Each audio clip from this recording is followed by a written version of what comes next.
여러분 안녕하세요. 잘 지냈나요? 오늘은 교정사회론 13주차 강의 날입니다. 오늘은 여러분들하고 같이 교정사회에 대한 새로운 패러다임, 말이 좀 어렵나요? 미래의 교정의 모습, 교정사회의 어떤 바람직한 미래상, 이런 것들에 대한 이야기를 꾸려갈 건데, 이야기를 제가 꾸려간다는 뜻은 뭔가 좀 담론적인 이야기를 하고 싶은 날이에요. 담론적인 이야기. 우리가 교정 담론 그런 학술지도 있죠. 담론은 뭔가요? 담화하고 논의하다. 또는 그런 담화와 논의를 우리가 담론이라고 하는데, 늘 이야기하다 보면은 담론 그러면 고담준론이라는 사자성어가 사자성어라는 그런 단어가 생각나요. 고담준론은 고상하고 준엄한 언론, 이런 말도 고담준론으로 쓰이는데, 또 한 가지는 잘난 체하고 과장하여 떠벌리는 말, 이런 말도 고담준론이라고 국어사전에는 표현을 하죠. 오늘 제가 두 번째 고담준론이 아니었으면 좋겠어요. 조금 더 진지하고 실제 우리가 교정에 대한 고민들, 교정에 대한 미래에 대한 어떤 전망, 이런 이야기를 좀 진지하게 하고 싶습니다. 우선 이제 13주 차니까 어떻게 남은 기간을 여러분들하고 꾸려갈지에 대한 설명을 좀 해야 될 것 같고요. 또 여러분들이 냈던 중간고사 과제물에 대한 이야기를 잠깐 이렇게 할 생각입니다. 우선 이 시간 수업 자료를 보고 이야기를 할까요?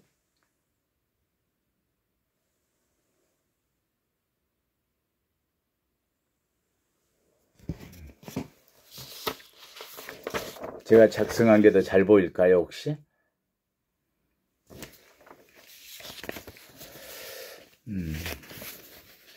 먼저 과제물에 대한 이야기를, 여러분들이 제출했던 것들에 대한 이야기를 좀 할게요. 대부분은 논의를 정말 잘했어요. 주어진 주제가 뭐였죠? 사회 복귀 모델의 비판에 대한 비판. 그건 부제로서 여러분들이 잘 써주었고, 사법정의 모델에 대한 평가를 어떻게 우리가 이해하고 평가할 것인지에 대해서 여러분들이 정리해 보라고 한 거였죠. 어찌 보면 이러한 내용 자체가 그런 고민을 하게 돼요. 교정이란 무엇이지? 교정 공무원의 가치관, 태도는 어떠해야 되지? 하는 문제와 가장 잘 맞물려 있는 그런 주제일 수 있습니다. 그래서 대부분은 잘 정리했어요. 대부분이 아니라 모든 학생이 잘 그렇게 적은 것 같아요. 사법정의 모델의 의의가 무엇인지, 대두하게 된 배경, 그 원인이 무엇이었는지, 사법정의 모델이 갖고 있는 이념과 기능들, 특징들 잘 썩었고, 결국은 이제 본론의 끝부분에서는 공정 모델, 사법정의 모델이 비판하고 있는 사회복귀 모델에 대한 비판. 그런데 그 비판에 대한 것들에 대한 우리가 갖게 되는 어떤 평가들이 있죠. 비판에 대한 비판. 정리들을 이렇게 잘 해왔는데, 어떤 학생들은 내용에는 충실했지만 논리적 어떤 전개에 있어서 일관성을 잃어버렸다기보다는 일관성이 좀 약하다, 연결성이 좀 필요한 부분에서 그 부분들이 잘 정리가 안 된 경우도 있었어요. 차라리 좀 내용을 분리해서 정리했더라면 더 전개가 쉬웠을까요? 그런 생각이 들었습니다. 또 아쉬웠던 학생은 시험이지 않았다면 정말 거의 완벽하게 잘 썼어, 이런 경우가 있었어요. 그런데 사회복귀 모델과 아마 본인이 쓴 학생을 이해하고 있을지 모르겠어요. 아차 싶은 수도 있고, 사회 복귀 모델이 갖고 있는 범죄인과 범죄를 바라보는 시각과 관점, 소위 자유 의사론인지 결정론인지, 공정론에서는 어떤 입장에서 이야기가 되고 있는지, 결정론과 자유의사론을 뒤집어서 처음에 설명하다가 나중에는 바로 잡았지만 처음에 잘못 이해를 하고 거꾸로 써놓은 학생도 있어서 조금 손해를 좀 평가는 그 부분에서는 좀 불이익을 받았을 수 있겠죠. 그렇지만 굉장히 정리를 잘 했어요. 본인만 알까요? 이름을 가려도?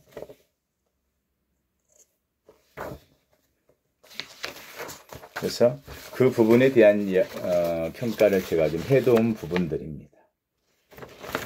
대단히 잘 정리한 학생이 있었어요. 잘했기 때문에 이름을 알려주고 싶은데 점수가 나와 있기 때문에 이름을 알려주긴 그러네요. 본인은 알 수 있을지 모르겠어요. 제가 99점을 줬어요. 100점을 주고 싶었는데 조금 말이 겹치는 부분들, 기술적인 부분 때문에 제가 100점은 주지 않고 최고 점수인 99점을 받은 학생입니다. 무엇보다도 도입부가 굉장히 훌륭했어요. 논리적 전개와 일관성이 있었고 논의의 정리, 결론의 부분도 깔끔하니 이야기가 되었을 뿐만 아니라 마지막에는 본인의 생각을 적어서 발전적 교정 모델의 전개에 대한 의견까지도 아주 잘 표현해 주었어요. 또한 이제 아쉬운 학생들도 있죠. 내용은 충실했는데 그런 정리하는 부분에서 좀 미숙한. 그런데 가장 좋은 점수를 받은 학생은 리포트로서의 체계, 서론, 본론, 결론, 본론에서의 어떤 논의할 것들, 그것을 잘 구분해서 또 그 구분 지은 것에 대한 연결성들이 참 좋았어요. 좀 이해하시나요? 앞으로 쓸 때 그런 부분들에 대해서 좀 이해가 더 있었으면 좋겠습니다. 다들 잘 정리했어요. 주어진 것들의 논지를 뭘 요구하는지, 질문은 어떤 답을 바라고 있었는지를 잘 알고 써주셨어요. 자, 이제 다음 주면 대부분은 14주차 마지막 강의고 15주차에는 기말평가지요. 고민 중입니다. 여러분들을 한데 대면해서 시험을 보기도 어렵고 다른 줌을 설치해서 여러분들이 시험 보는 장면을 제가 감독 관리하면서 시험 보는 것도 적절치가 않아요. 마땅치가 않고. 그래서 현재로서 생각은 그렇습니다. 14주까지도 강의를 다 하고 14주차에 몇 개의 문제를 출제라면 출제고 몇 개의 문제를 주어서 그걸 정리하는 걸 저에게 이메일로 보내고 그리고 15주차에 여러분들이 시험이죠. 그 과제물이 시험 내용이에요. 그걸 좀 평가하고 피드백하는 그런 식으로 진행을 할까 그렇게 생각 중입니다. 이건 다시 한번 다음 주에 시작하면서 결정을 확실히 결정해서 그때 이야기해 줄게요. 자, 아무튼 오늘은 새로운 교종사회란 뭘까요? 미래의 교종사회, 예상되는 교종사회 또는 우리가 바람직하게 여겨지는 교종사회의 모습, 이런 내용들일 수도 있어요. 그래서 제가 담론적이라고 이야기하는 거예요. 그래서 회복적 교종과 회복적 사법과 교종의 관련들, 회복적 사법이 교종에서는 어떻게 이해가 되고 어떻게 적용이 될까 하는 문제. 그리고 치료적 교종 모델은 어떤 내용을 담아서 운영될 수 있을까?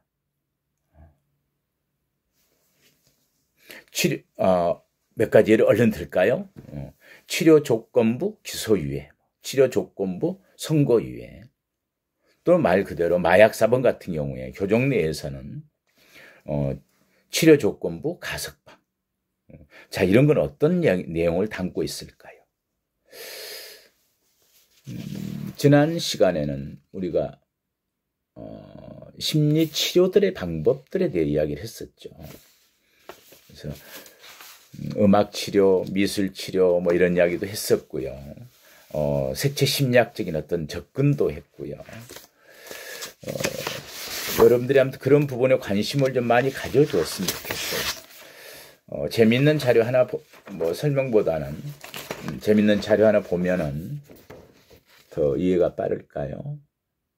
자, 이 자료는 보이진 않겠죠. 거리의 파란 등이 범죄를 예방할까? 파란색 조명이 범죄 예방에 효과가 있다는 일본의 연구 결과를 인용한 건데, 연구 모형 자체가 검증되지 않아 학계에서는 효과 없음으로 정리됐다고 말했다. 그렇지만 아무튼 어떤 색채들, 어떤 환경들이 범죄와 관련될까? 또는 교정 내에서는 치료와도 관련될 수 있을까? 이렇게 이해하는 걸로 그냥 넘어가겠습니다. 오늘 첫 시간에는 아까 이야기했듯이 교정 관련 수업 진행에 대해서 잠깐 이야기를 했고요. 몇 가지 오늘 이제 교정 자료를 좀 소개하고 교정 사회에 관한 어떤 담론적 접근이 가능한 이야기들을 몇 가지 하고, 다음 시간에 이제 원상 회복적 정의, 회복적 사법 체계, 그와 관련한 회복적 교정, 이렇게, 그리고 치료적 교정 이야기를 세 번째 시간에 이렇게 하도록 하겠습니다. 이번 주에는 좀 재미있는 이야기가 몇 개 있어요. 제소자마다 천차만별의 레시피, 그곳엔 프리즌 와인이 있다. 아마 이건 좋은 친구들이라는 영화를 소개하는 데서 나온 내용이었는데, 교도소에 들어오면 아무래도 많은 게 통제되고 제한되죠. 자유가 막탈된 상태에서야 당연한 거고요. 근데 여기서는 뭐냐면, 어떻게든 어떤 음식이든 뭐 안에서 영양소야 공급이 되겠죠. 어떻게든 뭐 거기서 관급을 주던 자기가 사서 먹던, 우리는 관급이 원칙이지만은 자병 구입이 가능한 어떤 음식이나 음료도 있어요. 이를테면 훈제 닭다리랄지 반찬의 깻잎이랄지 마늘장아찌랄지 뭐 이런 부분들이 있을 수 있습니다. 여름에는 제한적이지만 일시적으로 또 과일을 공급한다랄지. 그런데 제일 안 되는 게 뭘까요? 당연히 이제 술에도 관한 문제인데요. 여기서도 술에 관한 재밌는 이야기예요. 이걸 교도소에서 만든 술을 이제 프리즌 와인, 프루노라고 불리는 밀주래요. 근데 흔히 이건 아마 이탈리아 영화인가 봐요. 뭐죠? 좋은 친구들. 근데 여기에서는 배식되는 빵을, 빵 속에는 뭐가 있죠? 이스트 같은 게, 효모가 있어가지고 빵을 효모의 원천으로 삼아서 이제 과일들, 사과나 오렌지, 프루트 칵테일, 사탕, 설탕 등으로 와인을 만들었다는 거예요. 근데 흔히 이런 일이 우리에게도 있습니다. 제가 서울구치소 근무할 때인데요. 많은 술을 너무 많이 만들어서 시큼한 냄새가 날 만큼, 그래서 이제 그걸 우리가 검신검방 그래요. 어디를 다녀오면 몸을 검색하고 일정 기간 동안 정기적으로 또는 일시적으로 문제가 있으면 방을 뒤져서 부정물품이 없는지 다른 위험한 게 없는지 검색을 하는 건데, 주로 이제 여름에 술 만들기가 더 좋은 것 같아요. 우리도 요구르트를 가지고 술을 잘 만들어. 요구르트에다 빵을 넣으면 마치 시큼하게 금방 발효가 돼가지고 막걸리 비슷한 술이 돼요. 또는 거기다 이제 요구르트다 아무튼 약간 삭힌 곰팡이 약간 섞인 빵, 그러면은 금방 좀 발효가 더 잘 되겠죠. 거기다 원기소 같은 걸 넣어서 밀주를 만들었는데, 저도 궁금해서 마셔봤어요. 이것도 알아봐야 되겠더라고요. 얼마나 어떤 맛인지 알아야 먹을 때, 그 부분을 또 이해하고 대책도 세우고 했었으니까요. 해야 되니까. 근데 뭐 별 맛은 없었어요. 그냥 술 맛을 냈구나. 뭐 시큼한 그런 정도였습니다. 자, 한 가지 더 이야기를, 치료적 일상에 대한 상상력, 이런 자료를 하나. 이 칼럼을 쓴 사람은 산림의료 복지사회적 협동조합의 가정의학과 전문이네요. 이분이 추혜인이라는 분인데 일본에 갔대요. 일본에 가서 일본의 요양원, 거기에 어떤 식으로 환자들을 관리하는지를 아마 요양원 관리를 살펴보러 간 모양이죠. 근데 우리나라에서 자기들가 경험하기에는 요양원을 가던 왕진으로 일반 가정집을 가던 전부 환자복을 다 입고 있대요. 우리나라 사람들. 환자복이 주는 건 두 가지가 있죠. 하나는 청결함, 또는 하나는 편리함, 이럴까요? 청결하다는 것은 옷감 자체가 땀이나 분비물 같은 걸 잘 흡수하는 천이죠. 환자복들 되게. 환자복을 많이 교도소에서 만들고 세탁한다는 거 알고 계셨나요, 혹시? 큰 병원에 있는 세탁물 같은 것도 천안에 있을 때 어느 희망센터라고 하는 를 운영하는 외부 업체에서 큰 병원들의 환자복, 그다음에 시트 같은 걸 세탁했었고 또 많이 제작도 하고 그렇습니다. 그런 거 좀 궁금하죠? 대한민국에서 아마 가장 큰 타월 수공 공장도 대전교도소에 있지 않을까요? 많은 물건들이 생산되기도 합니다. 의외로. 대한민국 국군에서 쓰는, 육군에서 쓰는 탄약 박스 같은 경우도 광주교도소에서 제작하죠. 뭐 다는 아니지만 납품을 하고 있습니다. 아무튼 어찌되었건 환자복을 입고 있는데 그 이유는 그렇게 청결함, 두 번째는 굉장히 편리하지 않나요? 갈아입기도 편하고 또 의사 선생님이 갔을 때 또는 요양 조무사 보호사들이 볼 때 관리하기도 굉장히 편하죠. 환자복은. 혹시 입원해서 입어본 사람 있나요? 처치하기에 굉장히 편한 옷들로 돼 있죠. 환자복이. 그런데 일본의 요양원을 갔더니 누워있는 상태에서도 한 손으로는 도마와 음식 재료를 주고 음식을 하도록 하고 요리를 하도록 하고 또 한쪽에다는 큰 책상 같은 걸 두어가지고 여러 사람이 둘러앉아서 낱말 퀴즈, 퍼즐 같은 것을 풀고 있더라는 거죠. 더 특이한 건 일상복을 입게 합니다. 얼마나 불편할까요? 매일 옷을 갈아입으려면. 그리고 그때마다 그날 날씨에 따라서 갈아입어야 되고 당연히 철에 따라서 갈아입고 또는 남에게 보여지는 자기 일상복이기 때문에 신경도 쓰이잖아요. 그런데 왜 그렇게 했을까요? 불편한데. 문제는 모든 일상이 재활입니다. 그런 표현을 쓰더래요. 옷 갈아입는 것 자체가 재활이고 그런 활동하는 것들. 불편하지만 어느 게 더 치료적일까요? 교정과 관련돼서 여러분들은 어떤 생각이 좀 드시나요? 자, 또 한 가지 이야기를 하나 더 소개하죠.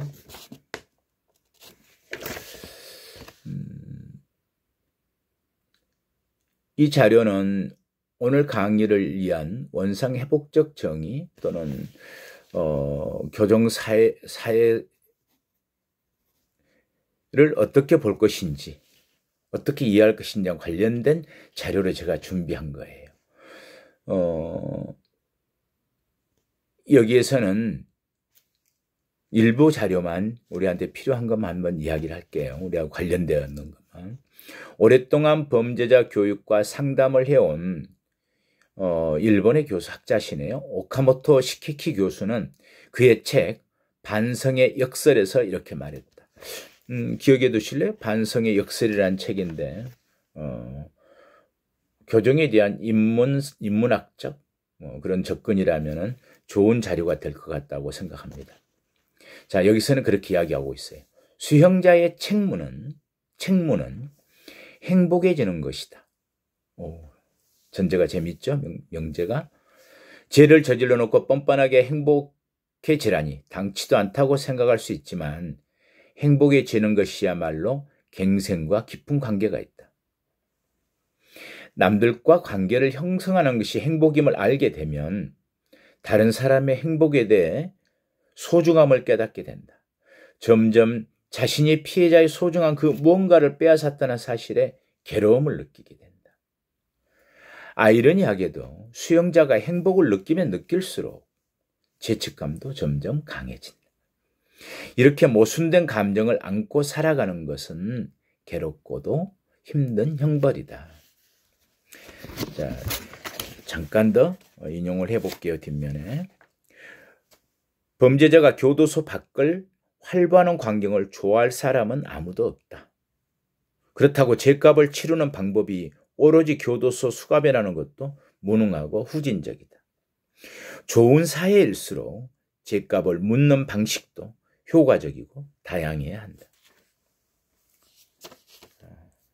교정사회의 어떤 조망과 관련되죠.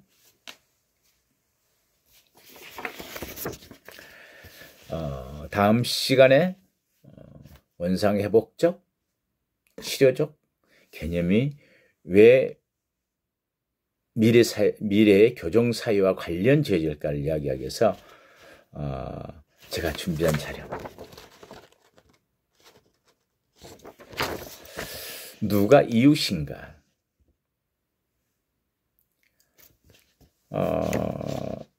우선 한번 읽어볼게요. 이 자료는 조선일보의 칼럼니스트인데 그림에 대한 소개라는 칼럼을 쓰는가 봐요. 아트 스토리. 우정아의 아트 스토리. 거기에 나온 거네요. 제목을 누가 이웃인가 이랬어요. 예수께서 내 이웃을 사랑하라 하시자 누군가 이웃이 누구냐고 물었다. 대답으로 예수께서 그 유명한 선한 사마리아인의 비유를 들려주셨다. 예루살렘에서 길을 떠난 상인이 도중에 강도를 만나 가진 것을 모두 빼앗기고 큰 상처를 입은 채 길바닥에 죽어갈 때 유대인 제사장과 레위인은 모두 예면하고 지나쳤다. 그런데 여기 나와 있는 그림은 여기서부터 시작되는데 성곽 밖으로 나온 사마리아인은 알몸으로 바닥에 고꾸라진 상인 앞에 서서 그를 보살피는데 그때 천사가 내려와 시중을 든다. 그림은 그렇게 되어 보여요.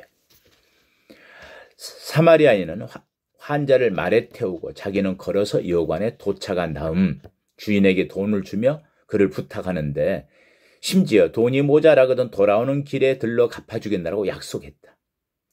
주인 손에 돈을 쥐어주며 고개를 숙인 모습에는 신신당부하는 진심이 어려있다. 이 그림 속의 모습이에요. 진정한 이웃은 고귀한 혈통의 제사장이라 레위인이 아니라 천박한 존재라며 멸시받던 사마리아인이라고 대답하자 질문자는 적잖이 당황했다고 한다. 이웃이란 말을 우리 참 교정에서 이웃이란 말 잘 써요. 재수자는 또 우리의 이웃으로 돌아올 사람 이런 표현을 항상 쓰죠. 그런데 수용자도 우리의 이웃으로 받아들인 적이 있나요? 라고 저는 교정에 있을 때 직원들에게 이야기를 자주 했었습니다. 진정 이웃으로 받아들여졌고 이웃으로 생각하면서 일을 했던가. 이웃으로 생각하면 또 다른 교정의 모습들이 보이게 된다고 생각해요. 제가 그렇게